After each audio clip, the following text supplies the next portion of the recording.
Assalamualaikum warahmatullahi wabarakatuh. Apa kabar ananda-ananda semuanya pada hari ini? Mudah-mudahan kalian selalu sehat dan dalam perlindungan Allah Subhanahu wa taala. Baik, kita mulai pelajaran PAI kita dengan mengucapkan Bismillahirrahmanirrahim. Hari ini kita masih belajar tentang Asmaul Husna, Al-Hayyu, Al-Qayyum. Allah maha hidup dan maha mengurus. Surah As-Saffat ayat 4. Sejak orang-orang Quraisy mengetahui Nabi Muhammad mendakwahkan agama Islam, mereka memusuhinya. Padahal sebelumnya beliau dicintai dan dipuji karena akhlaknya yang sangat mulia. Orang-orang Quraisy ingin menghentikan dakwahnya dengan beberapa kali mengutus Amir bin Tufail untuk berdialog dengan Rasulullah. Dalam dialognya, Amir menyampaikan keheranan orang-orang Quraisy dengan Tuhan yang hanya satu. Maklum, pada saat itu orang musyrik Tuhannya banyak. Nana Ustazah, pada saat itu di sekeliling Ka'bah itu ada sekitar 360 patung yang dibuat mereka. Jadi Tuhan itu dibuat sama mereka, disembah dan disembah oleh mereka. Tuhan kami yang jumlahnya 360 tidak bisa memenuhi kebutuhan kami. Bagaimana mungkin Tuhan yang Esa bisa menutupi kebutuhan semua makhluknya? Ketika itu turunlah ayat, sesungguhnya Tuhan kalian benar-benar Esa. Maksudnya Allah Subhanahu wa taala maha hidup dan maha mengurus makhluknya.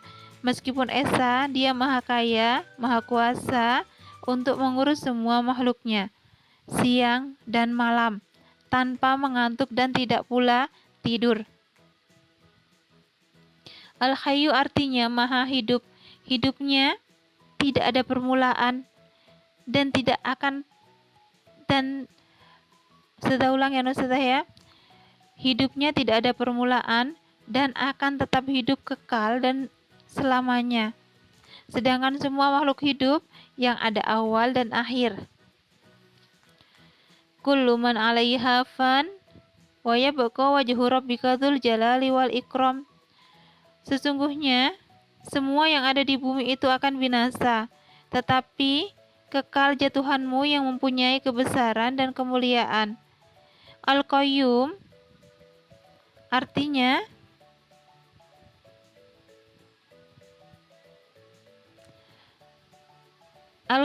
artinya maha mengurus makhluknya, menjaganya dan memberikan apa yang dibutuhkan oleh makhluk-makhluknya. Al-Qayyum juga berarti Allah Subhanahu wa taala memperhatikan semua perbuatan hamba-hambanya dan semuanya dicatat dengan rapi. Kelak Allah sendiri yang akan meminta pertanggungjawaban mereka dan Allah yang akan membalasnya. Tidak ada yang tersembunyi baginya. Allahu la ilaha illahu wal hayyul qayyum la ta'khudhuhu sinatun wa la naum. Allah tidak ada Tuhan melainkan Dia yang maha hidup, kekal terus-menerus mengurus makhluknya dan tidak mengantuk dan tidak pula tidur. Surah Al-Baqarah ayat 225. Jadi anak Ustazah, Allah itu mengurus alam semesta ini tidak capek? Tidak. Suatu malam Harun ar-Rasyid berbincang dengan Abu Nawas di depan istana. Harun berkata, "Kamu tahu berapa jumlah bintang yang ada di langit?" Abu Nawas menjawab, "Itu pertanyaan sederhana, wahai Amirul Mukminin." Harun bertanya kembali, "Serius kamu tahu berapa jumlahnya?" Abu Nawas menjawab, "Seekor kucing berjalan di depan Harun." "Wahai Amirul Mukminin, jumlah bintang di langit adalah sejumlah bulu kucing itu. Jika engkau mau tahu, hitunglah sendiri bulu kucing itu." Jumlah bintang di langit tidak bisa kita hitung, hanya Allah yang tahu jumlahnya. Mengapa jumlah planet yang sangat banyak dan semuanya itu tidak bertabrakan, sedangkan pesawat udara ada yang bertabrakan? Jawabnya, karena yang mengendalikan planet adalah Allah yang maha hidup dan maha mengurus, sedangkan pesawat dikendalikan oleh pilot dan petugas pengatur lalu lintas udara. Jadi anak-anak ustazah, begitulah Allah mengurus makhluknya. Jadi tidak ada yang terlewat sedikit pun.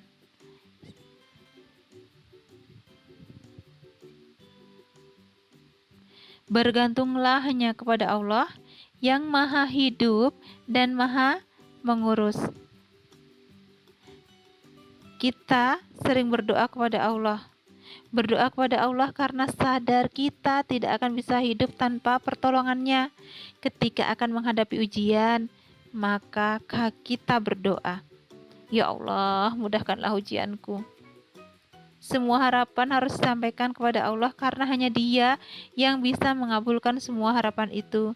Jika kamu berkata, ayahku, mudahkanlah ujianku, apakah Dia akan menolongku? Jika bukan ayahmu yang mengujimu.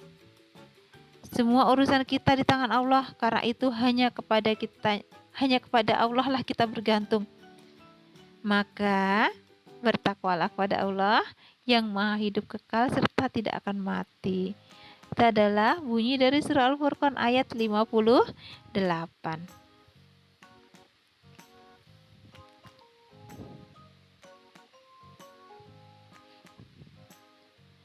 Anak-anak ustazah, Al-Ahad, Maha Esa. Al-Ahadu atau Al-Ahad mengajarkan kepada ketauhidan yang kemurnian kepada Allah. Dalam surah Al-Ikhlas, Esa dalam zat, Esa dalam sifat, Esa dalam perbuatan. Jadi anak-anak ustazah, yang Maha Esa di sini adalah nama Allah yang mulia ini mengajarkan ketauhid. Tauhid itu ketuhanan yang murni hanya kepada Allah, tidak ada Tuhan selain Dia. Allah itu Esa, artinya tidak terbilang dan tidak memiliki sifat-sifat fisik. Esa dalam zatnya karena Allah bukan badan yang terdiri dari susunan anggota tubuh. Tidak boleh dibayangkan misalnya Allah memiliki kepala, perut, itu kan ya, tangan dan kaki seperti kita, karena Allah berbeda dari makhluknya. Karena bukan fisik, Dia tidak menempati tempat yang tidak diukur oleh hitungan waktu. Hari, minggu, bulan, dan tahun adalah ukuran waktu bagi makhluk Allah. Esa dalam sifat, karena tidak ada satupun makhluk yang memiliki sifat yang sama dengan sifat Allah. Meskipun nama sifat itu ada yang sama, misalnya seorang disebut alim atau berilmu, tetapi ilmu manusia tidak sama dengan ilmu Allah. Esa dalam perbuatan nih, contohnya karena tidak ada satupun makhluk yang memiliki pekerjaan yang sama dengan pekerjaan Allah atau mendekati pekerjaannya. Allah berfirman, katakanlah, Dialah Allah yang Maha Esa, Allah Maha Tuhan yang bergantung kepada segala sesuatu. Dia tidak melahirkan dan tidak pula dilahirkan. Tidak ada seorang pun yang setara dengan Dia. Surah Al-Ikhlas ayat 1-4.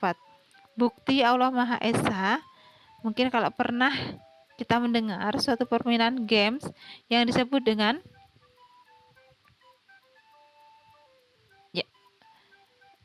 bukti Allah Maha Esa, pernah mendengar game Clash of Gods, pertengkaran dewa. Namanya juga game, hanya sebuah khayalan dan mungkin permainan itu dibuat oleh orang yang tidak beriman kepada Allah. Angka tetapi mungkin kita bisa menarik anak saya dan bisa kita pikirkan, Tuhan itu harus bertengkar. Jawabannya pasti karena banyak. Sebab kalau satu pasti tidak bisa bertengkar. Mungkin mereka bertengkar karena berebut kekuasaan. Bayangkan saja anak saya, pelajar tidak berakhlak yang tawuran saja sudah menakutkan dan membuat kerusakan.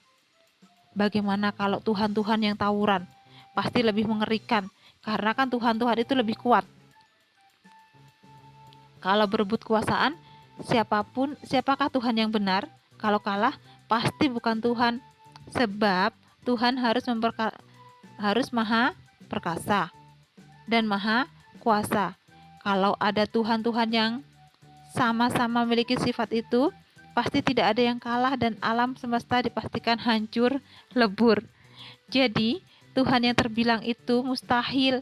Buktinya, alam ini tetap utuh dan kita tetap hidup tenang. Allah berfirman, sekiranya di langit dan di bumi ada Tuhan-Tuhan selain Allah, tentulah keduanya itu telah rusak binasa. Maha suci Allah pemiliknya, arsy dari yang mereka sifatkan. Al-Anbiya ayat 22. Jadi anak-anak ustazah, jangan lupa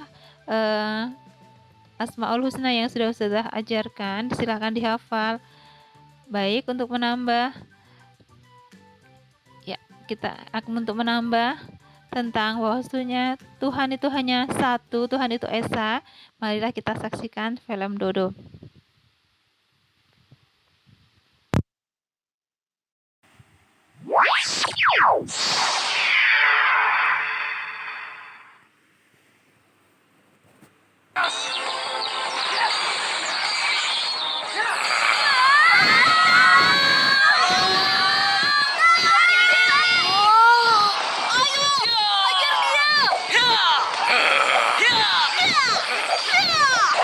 Dengan kekuatan Dewa Bulan, aku akan menghukummu. Yes! Akhirnya menang juga. Hah? Salat dulu ah. At-tahiyatul mubarakatus sholawat. Assalamualaikum. Lillah. Hah? Udah siap belum? Assalamualaikum ayuhan nabi warahmatullahi wabarakatuh. Assalamualaikum wa ala ibadillahi sholihin. Asyhadu alla ilaha illallah wa asyhadu anna muhammadar rasulullah. Allahumma sholli ala Muhammad wa ala ali Muhammad kama shollaita ala Ibrahim wa ala ali Ibrahim wa barik ala Muhammad wa ala ali Muhammad kama barakta ala Ibrahim wa ala ali Ibrahim fil alamin innaka Hamidun Majid. Assalamualaikum warahmatullahi wabarakatuh. Assalamualaikum warahmatullahi wabarakatuh. Tunggu sebentar. Yuk, kita berangkat. Hah? Ada apa sih, Syamil? Lepas dulu tuh sarungnya. Hah? Waduh. Ini tuh rupanya. Sebentar ya. Ya, pertandingan dimulai. Benar. Duel final antara Raja Babi Muda melawan Taruna. Kapten Dodo langsung umpan ke depan. Ya, ada Amin di sana. Oh, sayang sekali. Beno langsung take bola. Bola diterima Andik. Ya, dibayang-bayang oleh Dodo. Andik terus bawa bola dan berhasil melewati Duwong. Ya, cepat sekali Andik menggiring bola.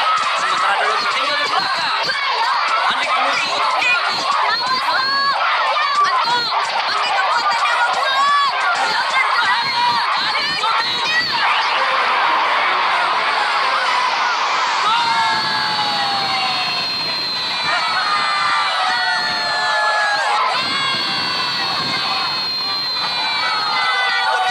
Pertandingan ini.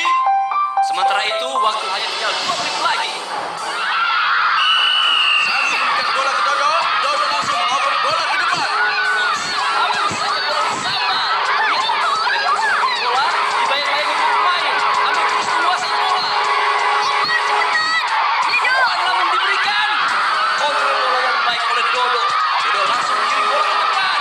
Kepada Ebo dan mencoba sering tackle. Dodo berhasil melewatinya. Rasakan pembalasan Dodo dengan kekuatan Dewa Bulan. Dodo shooting.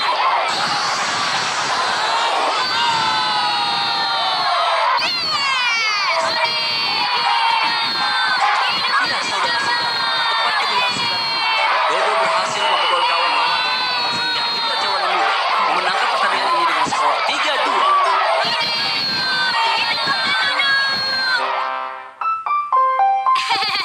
Akhirnya kita bisa memenangkan pertandingan. Itu karena Dodo pakai kekuatan Dewa Bulan. Iya, Dok. Hah? Aku nggak percaya. Kok nggak percaya sih, Tok? Tadi itu kalau tendangan Dodo tidak pakai kekuatan Dewa Bulan, pasti melenceng. Dan hasilnya cuma imbang 2-2. Iya, Tok. Gol Syamil dan Dodi Wong sebelumnya nggak pakai kekuatan Dewa Bulan tuh, Dok. Tapi, Tok, itu kan bukan gol penentu kemenangan. Ah, pokoknya aku gak percaya. Kamu emang keras kepala toh. Kamu tuh yang kebanyakan nonton film. Loh, kok jadi ribut begini? Nih, minum dulu deh, biar adem dan segar. Alhamdulillah. Terima kasih Kak Nadia. Bismillahirrahmanirrahim. Nah, Alhamdulillah. Nah, sudah pada adem kan? Tadi, kenapa kalian ribut? Gini Kak Nadia, tadi Dodo bilang kita menang karena kekuatan Dewa Bulan. Benar, Dok. Iya, Kak. Nah, sekarang dengarkan ya. Kemenangan yang kalian dapatkan tadi adalah semata-mata karena pertolongan Allah, bukan pertolongan atau kekuatan siapapun, termasuk Dewa Bulan. Ini adalah keyakinan yang prinsip bagi kita sebagai Muslim. Kalau kita meyakini ada kekuatan selain Allah yang bisa memberikan manfaat atau musibah, maka itu termasuk perbuatan syirik. Emang syirik itu apa sih Kak Nadia? Syirik itu artinya menjadikan sesuatu selain Allah sebagai Tuhan untuk disembah dan ditaati. Dan ini adalah dosa yang paling besar. Termasuk meminta pertolongan kepada Dewa Bulan? Ya termasuk, karena kita dilarang bergantung dan memohon pertolongan kepada selain Allah. Hayo lo Dok, dosa besar tuh. Kamu masuk neraka loh. Oh, benar kan Nadia? Dosa syirik memang bisa menjerumuskan seseorang masuk neraka, kecuali dia bertobat sebelum ajalnya tiba. Dodo nggak mau masuk neraka, takut. Astagfirullahalazim, Dodo nggak tahu ya Allah. Ampuni Dodo ya Allah. Ya sudah, ini juga menjadi pelajaran bagi kita semua agar berhati-hati terhadap perbuatan syirik. Emang apa saja yang termasuk perbuatan syirik itu, Kak? Pertanyaan bagus, Amir. Yang termasuk perbuatan syirik itu antara lain: pertama, menyembah patung, pohon, atau benda-benda lain selain Allah. Kedua, mendatangi dukun atau paranormal dan meminta pertolongan kepada mereka. Ketiga, mempercayai ramalan bintang-bintang. Keempat, menyimpan dan mempercayai jimat-jimat yang bisa mendatangkan manfaat atau musibah. Nah, itulah beberapa hal yang termasuk perbuatan syirik. Kalian paham? Paham. Dodo bagaimana? Paham Kak. Masih pakai menyebut kekuatan Dewa Bulan nggak nih? Ya enggak lah, kan sudah bertobat.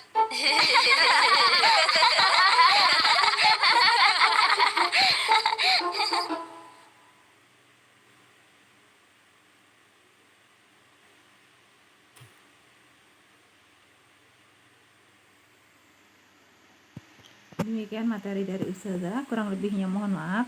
Wassalamualaikum warahmatullahi wabarakatuh.